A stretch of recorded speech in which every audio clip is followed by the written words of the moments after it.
Here we are at Maple Bay. We're approaching the turnoff to the properties. Say hi, Amy. Hi. Okay, so as you can see, we're on Maple Bay Road. It's super flat here, of course. Taking a right. There's a big sign for the properties. And it's up this little hill. That's what we were talking about. But it's not even a big deal. It's just a little tiny hill. Whereas the rest of this is Kingsview Road. The rest of Kingsview is like steep, but this is like really not so bad. That's a lie. It is steep. But it's so short. It's like you guys got all-wheel drive. It's nothing, right? Yeah. Go around the roundabout, and here's the fields that Amy was talking about. They're not, like she says, they're not part of the school. They're, public, so people walk their dogs and stuff on them all the time and that. Oh, plus up on the far side. Not sure if you can see that. I'll try and zoom in. There's tennis courts up on the hill there. Okay, coming back to the main road, we just circle around slightly to the right, and you can see on the left-hand side there, that's where the construction is. So it's directly adjacent to the school. This is a piece of property. This is one of the properties somebody built. Beautiful modern house back in there.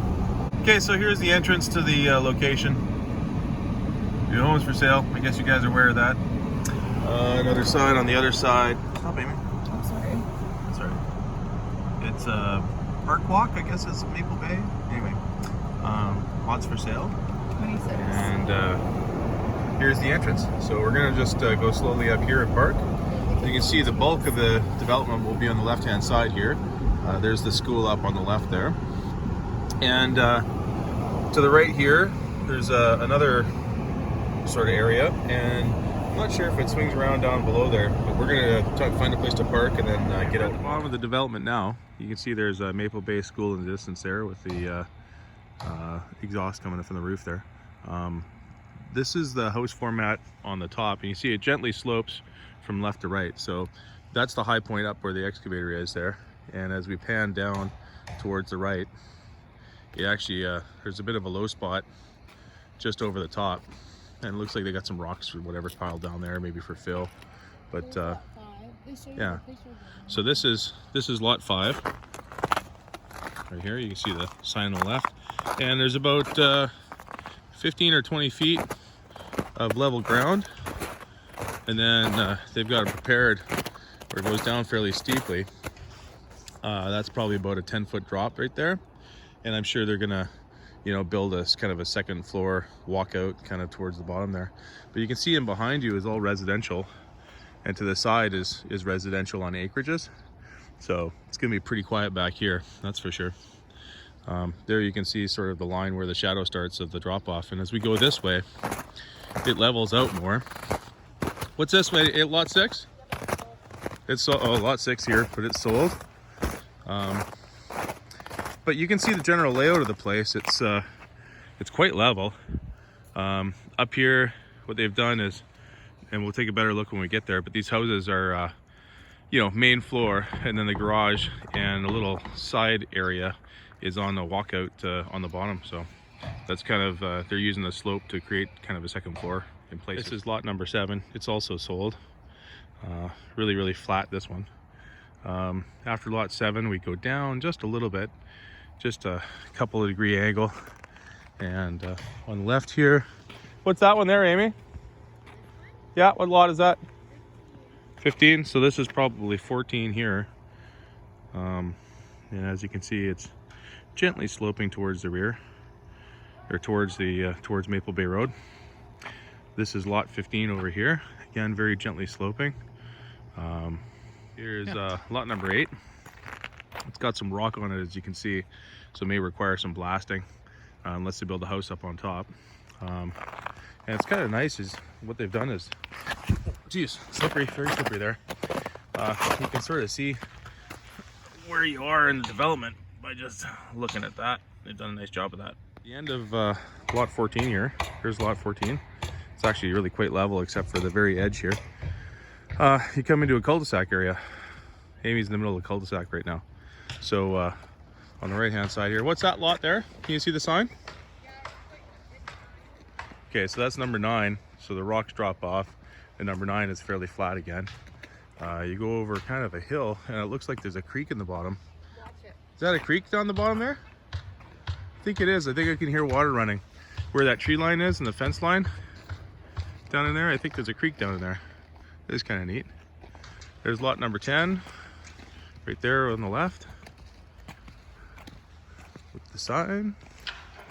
And then lot number 11 over there, fairly flat all the way back.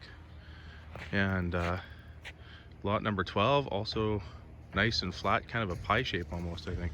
Okay, so this looked like a cul-de-sac. It's got a big round area, but it's not actually a cul-de-sac. The road leads off the back end, up and around the corner again to the top area, which is kind of a tricky deal.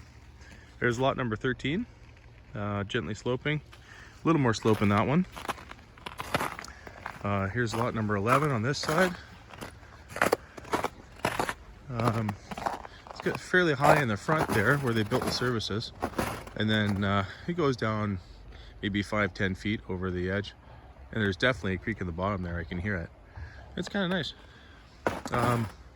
Lot number 12 here. Oh, it's sold. That's a nice lot right there. It looks, my guess is it's pie shaped all the way to the back there. Let's move on. Lot 26. It's a little bit bigger again, bigger chunk. It's 0.24 of an acre, and it looks pretty nice. I think it incorporates part of this and up towards here kind of. We're ascending the road slightly, not much of an ascent, but there is an ascent. And the road continues to ascend past where Amy's walking and up to the entrance again. Makes a big view. So this gives you an idea of the housing they're building. It's first floor to the end of the concrete there, and then they're using the slope to build a walkout on the second floor. Not sure how deep it goes, but it must go fairly deep because of the window just adjacent to the concrete there. So they must have dug down a bit to get the bottom floor to move all the way back sort of halfway. And garage on the back. We'll take a better look at that when we get up close, but nice walkout, and looks big like window, a couple of big windows, nice walkout. The garage appears to be about, I'd say about 20 by 20, something like that. Maybe a little wider, and yeah, it's pretty nice. Amy wanted me to take a shot of how close the houses are together. So there's one house, and in this case it's about 10 or 15 feet down in the bottom there. On the other side, I think they were a little bit closer, like behind the trucks there's a couple houses, and they're probably 6 foot apart, something like that. Here's the finish on one of the houses. This guy's done. What's that? Yeah, I guess part of it, yeah. Anyway, shows you kind of like what they're doing. Hardy plank with cedar up top. Their house half finished. You can see they're putting the rain guarding on like they should, so that's all good. And you can see right there, there's a hardy plank they're going to put up. So this one's kind of a gray color. So I think they're going to follow pretty much the same format as this guy. It looks like up to date this is, but this is a kind of the main sign here is what's sold and what's not. Yeah, here's the front entrance of the houses. That drove too fast. It's not kind of big. Oh, whatever. As we go by the trucks. So that's kind of what the front entrance looks like for you as compared to the backs.